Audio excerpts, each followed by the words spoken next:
To make anything work and reach your goals, it's best to have a plan. This is a sync licensing strategy guide for 2024. I'm giving you 7 actionable steps to help you get into your first music production library. This is a hands-on guide. You're gonna have to do some work. I know this is not the exciting stuff of making music, but this is the behind the scenes stuff. And when you have this stuff ready, once you get to the point to be accepted into a music library, you'll have everything already set. You'll have all the boring stuff out the way. Then once you get accepted, then you can do the fun stuff, creating music. But I want you to be able to take action right now and have everything ready. Step 1, you're gonna sign up for a PRO, or Performance Rights Organization. Now, most of my audience is from the US, so you'll be dealing with the main 3, ASCAP, BMI, and SESAC. But really, most of the people are going to be dealing with ASCAP or BMI. SESAC is invitation only, so unless you get some reputation or you become bigger, then you'll get an invite. But most of us will be ASCAP or BMI. There are a few other PROs, but the 3 I named are the main ones. What I want you to do is pick ASCAP or BMI. Just pick one. Now, BMI recently was brought out by another company, so things may shift, but I don't want to deter you from signing up for them. Check out both of their websites. And before you move on to the next step, sign up for one. Pause this video and sign up for either one. They both have their pros and cons, but the faster you do this, to get you your information that you need back, because you'll get a number that identifies you with your composer name and the number that you need for cue sheets once you get accepted to music library, so they can track your royalties and know who to pay. Did you pause this video yet and sign up? I told you this is hands-on. Do this now. No more procrastinating. Okay, you're back. Did you sign up?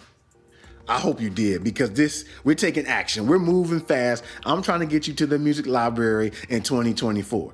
So step 2, what I want you to do is, on your laptop, computer, whatever you have that you make music, I want you to make a folder called Sync Licensing. This folder is going to be where you house everything for sync licensing. So you're going to have your music demos, you're going to have your contracts in there that you sign from your music publishing, you're going to have the music that you make exclusively for sync licensing. You want to keep things separate so you know exactly where to go. It's better to be organized now than to try to scramble around and find different things later. Now you got your folder labeled Sync Licensing. Step 3, you need to pick a genre to focus on. I'm assuming most of the people watching my videos are beat makers and they make hip hop music. I started off with hip hop, but when I first started Sync Licensing, the route I took was hip hop with a sports kind of angle to it. So I had a different focus. Now I make different genres, but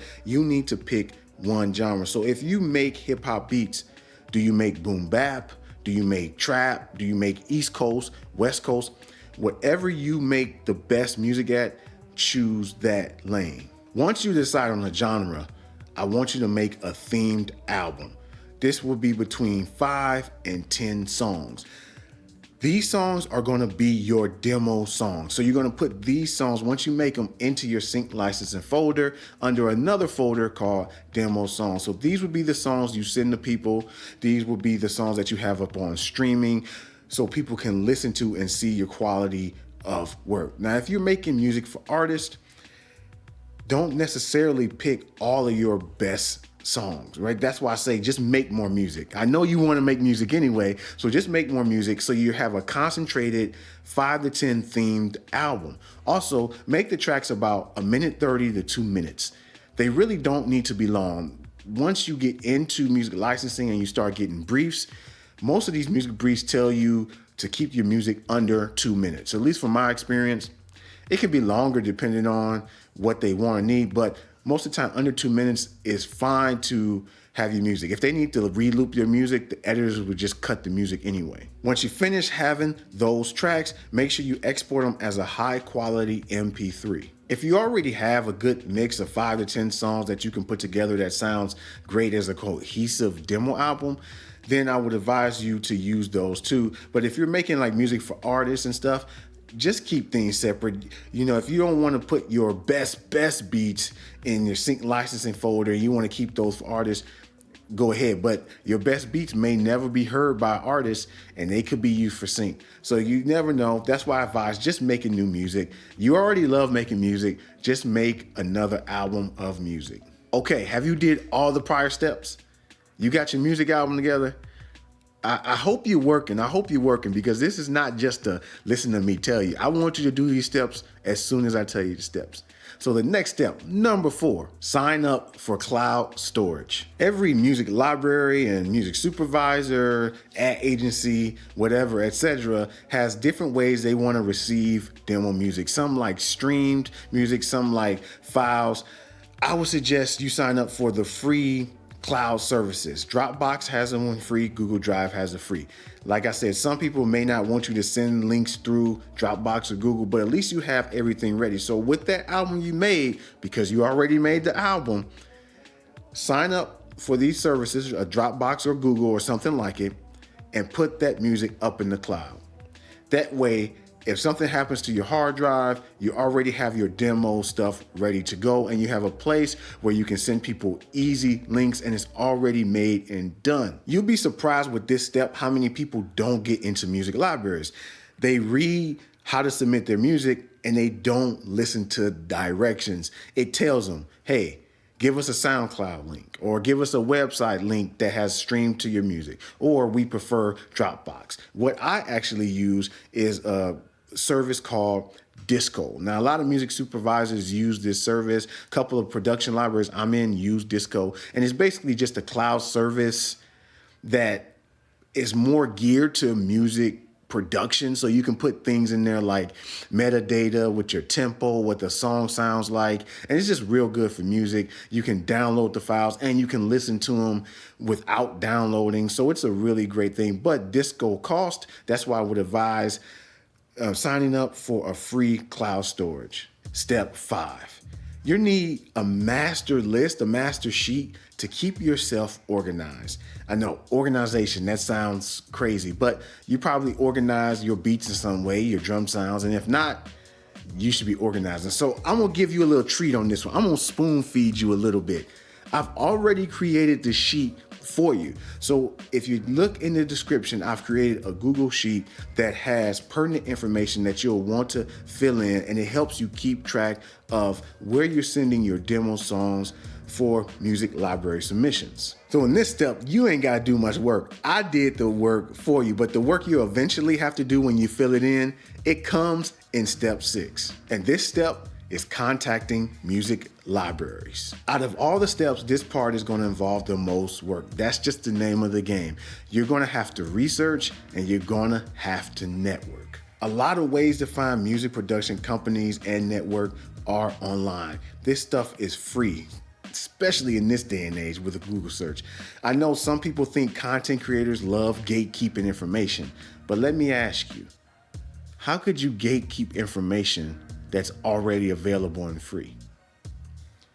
Every music library I'm in, I found through research. Every connection I found through research, digging through things, right? And there's a reason why people might not just outright tell you all the music production companies they're in, because what you're gonna do is take my advice, you're gonna skip all these steps, and you're just gonna submit your music because you think you're ready.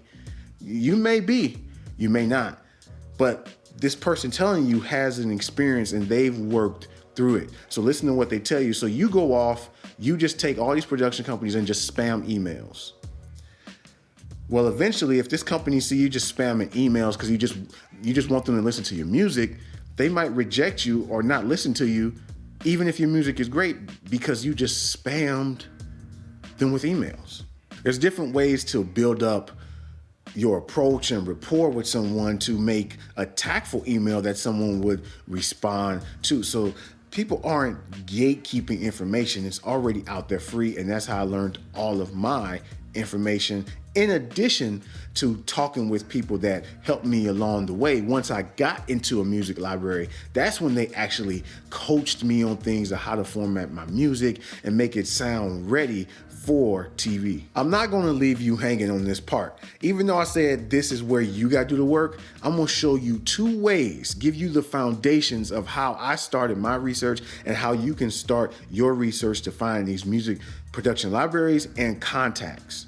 The first way is just a simple Google search. So here's the first way to do some research.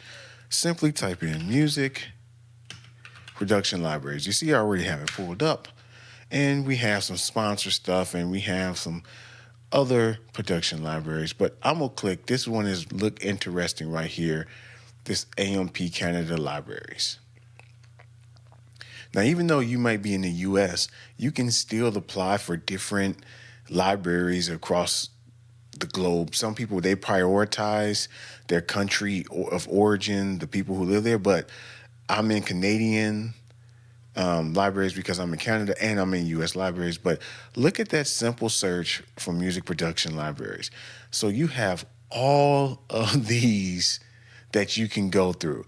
I would advise don't do it all in one day, and probably like half of these you won't even qualify for with the kind of music you make, depending on what they do. Like this one right here that says score, right? Let me just click on it. And the score library, composer, arranger, established production music. So they're probably working on more trailer music and things like that. But you'll have to do some digging on your own. But this is definitely, went too far, a resource. And that's just typing in the first page of the Google search. So what you want to do is go through each one of these and find out if they have websites, and then find out if they fit the genre that you create, and see how their submission guidelines go if they're accepting music at the time. The second research tip is using the site IMDb. Now, this list has movies, credits, a lot of things you can find about the industry. But I'm going to show you how to do some research so that you can keep doing it on your own.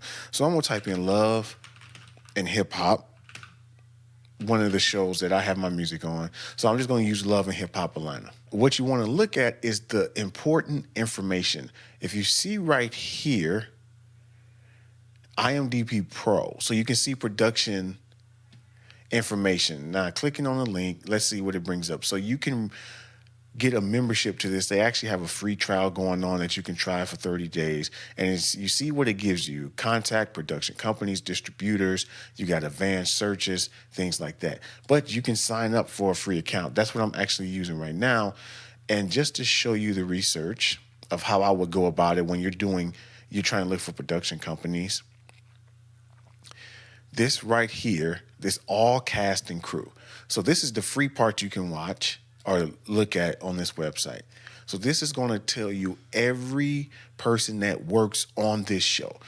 You're going to want to do some scrolling. Let me scroll all the way down. So there's a lot of people. This show has been on for a long time, so there's a lot of people that got to get credits.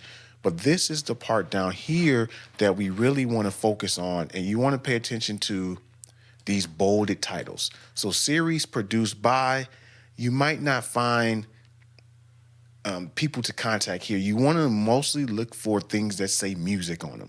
So let me see. So if I just stopped right there, series music, you got all these people who work on the show. And if you scroll down, there's probably more music, but let me just show you how we'll go about research.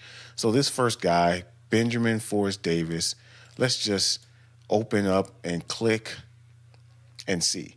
So you can get more info. Not saying that you should just contact him directly because he's a composer. He really won't help you that much. But let's say you can find him on social media and start networking that way and build a relationship if you like what he does. You can see the stuff he's composed for: Do Perfect Show, The Real Housewives, Married to Medicine. So he has a lot of credits. Now, official sites. He has a Facebook and he has Instagram. Let's go to his Instagram and check out some stuff. See, this is the research. Now we getting it. What does this say? De Facto Music. I wonder if that's his publisher. I don't know. It can be his own company. Hey, I'm going to stop it right there and let you do some more. So you see that free way, how simple I got to something already? De facto music. Now, he doesn't post much on his Instagram, but you never know in the future. He might post more things and you can build a relationship if you like to see what he does. But that's what I would advise you to do, and go through every one of these people. That's why I said research takes a lot of time, because if you're doing this for everybody and trying to find ways to get in, and I want you to do it in a genuine way, right? Like, if you don't rock with this guy and you don't like what he does, don't just follow him to follow him to get advice. You want to make these connections genuine, because it's about research and networking. So let's scroll down more. Editing, no, you're not going to really look at editing. Makeup, no, that's nothing to do. Production, art, sound, you might, nothing really in sound that you're going to find, but you never know. You can check it out. Let's keep scrolling and see what else we find. If we can find more music things. There we go. Series music department. Look how big this department is. Now, most of these are just looks like they're composers who add music. There may be on the one episode. But again, you can go down this list, try to find if they got a website, if they got social media. They might be speaking at a conference, right? Like, you think, look at this first person, David Vanacore. He's on 178 episodes of Love and Hip Hop Atlanta. Been on there since 2012 to 2023.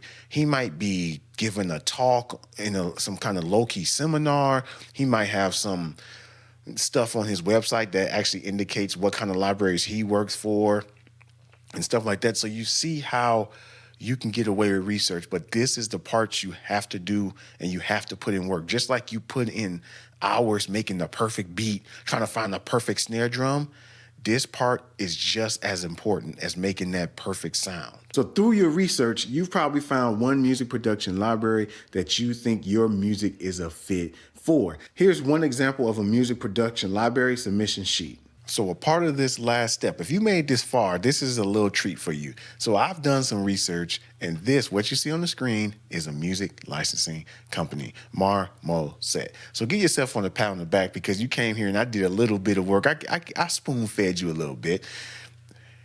So once you find one, let's see if they are accepting music. We go to contact. Let's see what we can find. They're in Portland, Oregon. Their projects, support, artists, inquiries. There we go. They're always looking for connection with new artists. They welcome. We accept music submissions during a 1-week window each month.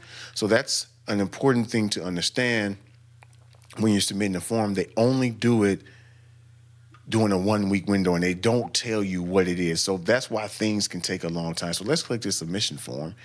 And if you see on here, they're always on the lookout for new music, from hip-hop to orchestral, traditional folk, and everything in between. If you have a collection of music or a video reel, fill out the form and see if you get fit. So what you would do is fill out the form. They're asking where you're at, if you're a band with material, if you have rights to that. That's a big thing, because if you don't have all the rights and you don't have the say-so to just say yes, and then that will be a problem if they go to try to license their music and you're not the final say. You got the streaming link. So they want you to send a streaming link. Now, this says SoundCloud, but it could probably be anything else that they have access to play it, and they want full mixes, no demo songs. So even though I said create a demo song, they need to be fully mixed, fully mastered, and sound ready to go right off the bat. Remember, you're making your first impressions. They have all these things that you fill out, and some music libraries, they don't ask you all these things. They just say, send the link, and that's it. But they seem like a different type of music library. So they asking you all these things because it seems like they want to get to know you to be a part of the team. Let's say you submitted everything today. Go to your sheet and fill in all the information. You want to have the contact names up there, the names of the music library. You want to have what link you sent them for your demo, so you know what music is going where. You want to know what day you did it. And this is important, noting the day that you sent it, because you don't want to keep spamming once a week or every other day, because it can take a long time to get a response. So once you fill it in, let's say 3 months go past. So you make a little note in the sheet that says follow up in 3 to 6 months. So if you haven't got a reply yet through email from this company, you know, okay, now it's the 6-month mark. I may can follow up with this company. If you do get a response back, whether they accept you in the library or not, you want to note this in the sheet. If they tell you no, you still might have a chance to get into this library, but you just may have to improve the quality of music. But if they tell you no and you have it noted in your sheet, you be like, okay, it's been a year, my music has got better. I think I might try to submit to be a composer for this library. So it's, even though having a sheet and being organized, the stuff is boring, but it saves you a lot of time, so you're not repeating efforts. You might every week look up the same music production library because you forgot which ones you looked up last week, right? You did so many, you were so excited, so hungry to get in one, but this sheet really keeps you on task. You now got a great action plan to start on your sync licensing journey. While I can't get you into a music library, these steps, they definitely giving you a knock on the door, right? Then once you get in, I definitely got some stuff for you on the other side. If you've seen the rest of my channel, other things to help format your music, making sure it sounds right, make sure it's great quality, making sure you have the right things that music supervisors and music production libraries look for. So while you're waiting to get into a music library, because I know you took all these steps, I know you've done it and you submitted, you're just waiting. Watch one of these videos.